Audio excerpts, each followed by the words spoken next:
也不知道这美国和印度是不是约好的，居然在中国福建舰正式入列服役的紧要关头，一个劲儿的挑毛病，似乎只要打打嘴炮就能对中国的新航母造成真实伤害一样。先是印度著名媒体欧亚时报跳出来攀咬，言之凿凿的宣称福建舰存在所谓的重大设计缺陷，试图让世界认清中国军工的真实能力。紧接着美国 CNN 也跑过来凑热闹，援引几位美军前官员的观点，高呼福建舰的水平有限，宣称其战斗力甚至只有美国50年前尼米兹号航母60%的水平。这套组合拳打得煞有介事，仿佛一夜之间万众瞩目的福建舰真就被他们的嘴炮打得原形毕露。但可笑的是 CNN 在找中国黑料的时候，显然忘了最近尼米兹号航母在中国南海连坠2击的巨大洋相。英媒在指点江山的时候，也忘了自己试图追赶福建舰的国防计划，还要再拼15年才能达到与中国航母抗衡的水准。事实证明，媒体的宣传造势并不能遮掩美英的焦虑，反而尽显两国破防的丑态。而这一切居然皆是因福建舰的服役而起。这艘航母究竟有何种巨大的威力呢？不妨先说一下美英媒体口中对福建舰的各种指摘。虽然听起来很唬人，但其实只要了解过这艘航母的建设历程，便会知道这些说法全都不堪一击。就像他们口中的重大缺陷，指的就是在卫星图中，福建舰的2号弹射器侵入了甲板斜角的降落区域，因此他们就得出了结论，这将导致福建舰无法同时进行起飞和降落作业，也会严重影响其作战效率。诚然，福建舰的2号弹射器确实与降落区存在部分的重叠，但这却并非美英媒体口中的设计失误，恰恰相反，这还是中国航母设计团队的创举与巧思。当初福建舰的船体设计方案敲定，最开始的计划确实是像美国尼米兹号一样搭载传统烧锅炉的蒸汽弹射器，而这也是中国当时能拿出的最稳妥方案。但就在船体建造期间，一个变量出现了。马伟明院士团队在电磁弹射技术上取得了革命性的突破，两相对比之下，电磁弹射展现了碾压级的优势。于是一个艰难的抉择就摆在了航母建造团队的面前，是坚持原计划一切维稳，还是推倒重来，为电磁弹射重新设计船体。前者自然是最不会出错的方案，毕竟一旦重建船体就意味着前面的工作全部浪费，而且整个项目的工期也至少要推迟5年才能竣工。可就在这样的巨大压力下，福建舰的设计师们却没有墨守成规的求稳或浪费，而是活生生磨出了第3条路，在基本不改动原方案的前提下，单独对电磁弹射系统进行替换。那么问题就来了，电磁弹射器的轨道长达110多米，比蒸汽弹射器足足长了20米，要如何适配原有的船体呢？最终，中国设计团队给出的解决思路是将其整体后移，而这一移便导致了2号弹射器挡焰板侵入了着舰区。因此，与其说这是福建舰的设计缺陷，倒不如说是用一个小遗憾换取了一次内核的大升级。而这个结果就是福建舰的电磁弹射器从冷启动到准备发射只需要15分钟就能完成。相比之下，尼米兹号的蒸汽弹射却需要长达数小时的预热时间，孰优孰劣一目了然。从这个角度来说，美英之所以选择性的忽视了电磁弹射系统的关键细节，不过就是不敢承认福建舰舰载机的日军出动能力已经完爆尼米兹号的沉痛现实。在这个基础上，电磁弹射技术的可控性也不容小觑，它不仅仅能弹射轻型无人机，更是可以将国之重器空警600预警机送上高天，这才是当初造舰之时科研团队攻坚克难的关键所在。空警600预警机的上舰，让中国航母对广袤海疆的监测从舰载雷达的几十公里一举跳跃到500公里之外，这是尼米兹号做梦都不敢想的体系革命。即便美国最新的福特号航母也使用了电磁弹射装置，但因为他们的系统采纳了偷工减料的技术路径，直接让这一艘海上要塞变成了移动灾难。自2017年服役以来，不仅始终无法实现对自家 F-35C 隐身舰载机等多机型的适配，更是故障频发，投入了堪称天价的保养维护费。相比之下，说福建舰水平有限的谣言也就不攻自破。而中国也凭借以空间换时间的随机应变与战略远见，对美国航母实现了完杀，也难怪他们会破防了。虽说技术上的领先已经足够让美英难以接受了，但除此之外，中国航母令人窒息的进步速度才更是成为了他们内心深处的恐惧之源。2012年，由瓦良格号改造的辽宁舰服役，面对当时只具备改造能力的中国，美国专家们甚至做出了至少需要10年才能基本掌握的判断。然而，后续的发展显然超出了美国的想象，仅仅4年后，辽宁舰就率领编队前出西太平洋，进行了实战打靶演习，用行动打破了美国的10年诅咒。这件事显然让美方的技术专家们大受震撼。于是在2019年山东舰服役之时，他们便开始到处寻找新的槽点，指着2件相同的华越甲板，硬说山东舰是苏联航母的复制品，只为证明10年掌握的判断没有出错。但他们很快就笑不出来了，因为山东舰从服役到形成战斗力只花了短短2年出头，这个速度不仅远超美国海军的传统经验，更是比他们引以为傲的福特号用时都短。这下这帮专家媒体们才开始感到汗流浃背了，在用了几十年的判断标准，一套用到中国身上就全都不准了呢？可还不等他们做出应对，2025年的福建舰便再展神威，不仅通过一箭3连的多机型弹射开拓了更为广阔的作战体系，还凭借187次的零事故弹射充分验证了中国电弹系统的可靠。所以你说美国它能不破防吗？要知道美国的福特号从下水到勉强服役可是足足用了2200天，这还不包括后续的调校整改。而中国呢，不仅花费的时间不相上下，还一上来就是完全体。美国它不要面子的吗？更让他们感到绝望的是，在中国大连、江南2大造船厂忙得热火朝天之际，美国的纽波特纽斯造船厂却连一艘肯尼迪号都造得步履蹒跚，至今都尚未实现海试，这就更扎心了。美国的海军早已习惯了手握海洋霸权的日子，所以他们更加难以接受那个曾经需要踮起脚尖才能观摩美军装备的中国，如今在航母领域已经快要成为超越自己的存在了。这种被超越的窒息感与光辉不复的破碎感，或许才是他们破防的根源。不过在比彩这件事上，即便美国已经拔得头筹，也还是有一个国家能更进一步，这便是印度。试想，中国航母的进步之神速让美国看了都无法接受，那印度这个号称2战后亚洲最先拥有航母的国家，又怎么能忍耐心中的委屈？看看印度目前的主力航母维克拉玛蒂亚号，明明与中国辽宁舰一样都是重金买下的二手货，但中国用老旧的躯壳已经走出了自己的航母之路，而印度花几十亿美元买回来的却到现在都还是一个空壳子。即便是印度花14年打造出来的维克兰特号，也不过是排水量4万吨级的华越航母，与中国8万吨级的弹射航母福建舰可谓有着天壤之别。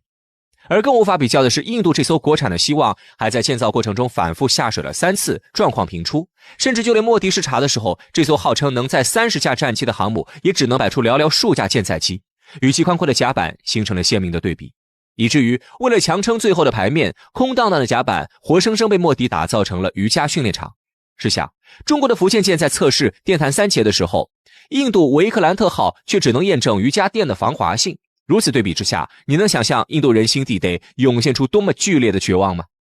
毫不夸张地说，福建舰的正式服役对现在的世界来说，已经不再是简单对中国军工的展示，更是对美英这些国家发展能力的拷问。它深刻地揭露出昔日的海上霸主是如何深陷技术停滞与工业空心化的绝境，又无情揭开了自诩有声有色的大国与真正工业强国之间那条无法逾越的鸿沟。当空警600预警机从那条被污蔑的2号弹射器上腾空而起，当歼35隐身战机的利刃指向第2岛链之外的广袤大洋，或许直到此时，美英才能真正意识到新的全球海洋秩序已经开始书写，而旧的霸权规则终将走向灭亡。2023年3月15日，中国参与了在阿曼湾海域进行的多国联合军演，解放军再一次向世界展示了如今的中国实力。同时，一个问题也再次被提了出来，哪国部队是如今中国解放军的对手？在众多的回答中，美国军方智库高参们给出的答案其实最为准确，也最让人们惊讶。每当谈论起有关中国解放军实力的话题时，总有一个事情是绕不开的，那就是中国解放军的实战问题。中国解放军参与的最近一次军事战争是上世纪的对越自卫反击战，之后到如今这长达40余年里，中国人民解放军没有正式参加过任何一场战争，这让不少人开始质疑中国解放军这么长时间没有参加过战争，等进入真正的战场还能有战斗力吗？虽然解放军已经40余年没有正式参加过战争，但解放军部队的实战训练这几十年间其实从来没有终止过。军事演练一直是和平时期我国锤炼解放军部队战斗力、提高士兵军事能力的主要手段。狭路相逢勇者胜一直是我国解放军部队信奉的真理。反观很多国家的部队，即使真正上了战场，也无法做到如我军一般心性坚毅。经历过海湾战争、伊拉克战争等200多场战斗的美军，论参加战争的次数，可以算是现在全世界各国部队中的顶流。身经百战的美军却在参加阿富汗战争的时候，由于美军士兵害怕当地民众潜入到部队驻地报复而匆匆撤军回国了。再把目光转向一直鼓吹自己士兵意志力强劲，将自身部队视作国家顶梁柱的日本自卫队。2011年3月，日本福岛遭受了里氏9级的大地震，地震引起的海啸让福岛地区的主要核电站遭受到破坏。本应前往福岛参与抗震救灾行动的日本自卫队，却被爆出因为害怕受到核辐射而拒绝了政府的军令的丑闻。由此可见，决定一个国家军队实际作战能力的，并不是这支部队参与战争的次数。除了军队士兵们的作战能力外，衡量一支军队实力的还有军事武器。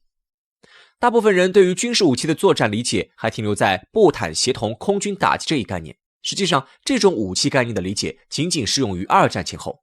如今距离二战结束已经过去了80余年，现代化的军事武器也彻底进化成为我们认知之外的形态。没有强硬的军事武器，即使士兵们的斗志再高涨，战斗经验再丰富，也只会成为手无缚鸡之力的柔弱之人。海湾战争中，伊拉克号称世界第4军事强国，拥有100多万名久经沙场的士兵，但在美军现代化武器的降维打击下，甚至连美国士兵的面都没见到就被轰炸了首都。这种情况让我们不得不承认，决定一个国家部队战斗力底线的，永远是这个国家在军事武器方面的研究水平。第一次世界大战时，无论国家大小，大家都可以制造出符合作战要求的枪械和炸药。第二次世界大战时，很多小国已经彻底失去了军事武器的生产能力，只有一部分的国家才能生产出战争需要的飞机和坦克。到了今天，现代化的军事武器往往只掌握在几个国家的手里，甚至很多现代化军事武器都形成了一家独享的技术垄断局面。很多我们日常中感觉很先进的民生技术，其实都脱胎于现代化的军事武器中。智能手机必备的定位系统 GPS 就是美国军方的卫星定位系统，是为了给导弹精准定位才被研究发明出来的。维系互联网正常运转所必备的计算机，最早也是为了破译导弹发射路径和情报编码。可以说，全世界最尖端的技术都供给了军事武器。作为当今世界科技大国的中国，在这方面也未落人后。从新中国建立到现在的这几十年广义上和平时期，中国一直居安思危，从未放弃过对于军事武器的研究。没有人知道战争什么时候会重新降临到中国人民头上，我们只能做好一切准备，保证武器的先进程度。尊严只在剑锋之上，真理永远只在大炮射程之内。手中没有剑与有剑不用，永远是两个概念。最先进的5代战斗机，全世界只有3个国家的部队拥有，其中就有中国解放军。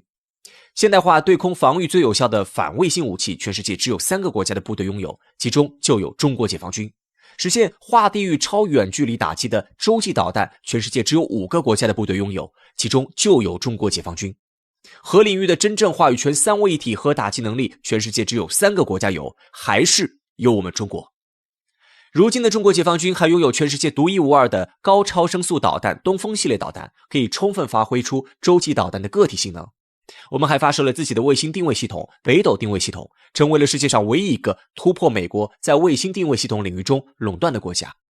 同时，我国高度集中的军工生产体系也能够让这些武器大规模、高质量、源源不断地被生产出来。一旦进入到战争状态，我国如今完善的军工体系将会发挥出极其巨大的作用。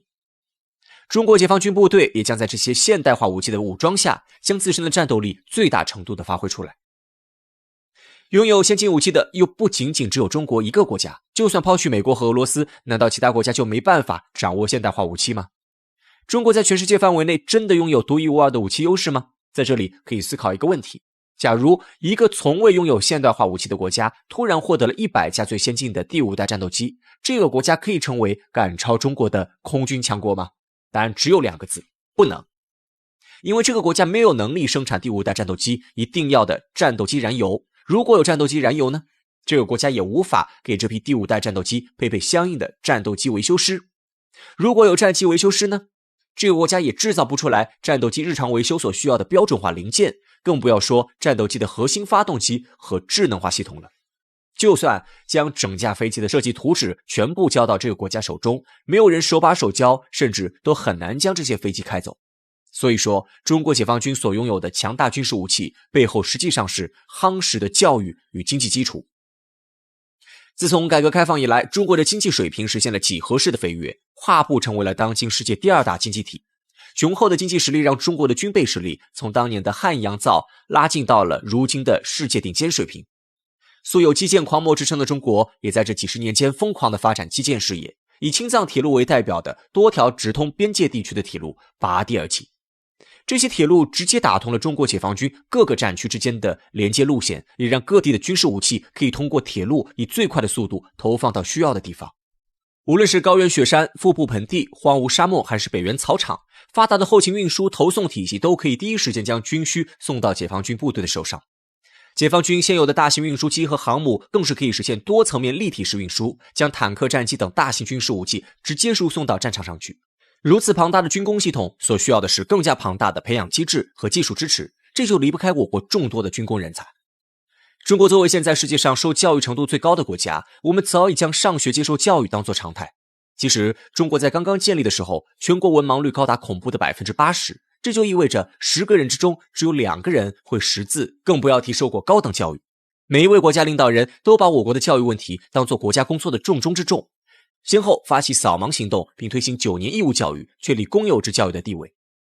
中国现在全民教育的普及化程度让无数欧美发达国家瞠目结舌，我们习惯的教育情况在优质教育被垄断的外国人眼中是那么美好，却又遥不可及。大力发展教育平等化、教育普及化的中国，如今也是拥有了接近180万的科研人员。这夯实的教育和经济基础，为中国解放军彻底打下了坚实牢固的实力地基。通过这些方面的分析，美国的军事专家也不得不给出一个答案：世界上没有哪国的部队是如今中国解放军的对手。我们拥有强大的军事实力，但绝对不会像某些国家那样，将强大的部队当作实现自己野心、向他国侵犯的手段。中国解放军部队永远只会保卫祖国、保护人民，永远不会依仗武力干涉他国内政，永远只会是一支维护和平的正义之师。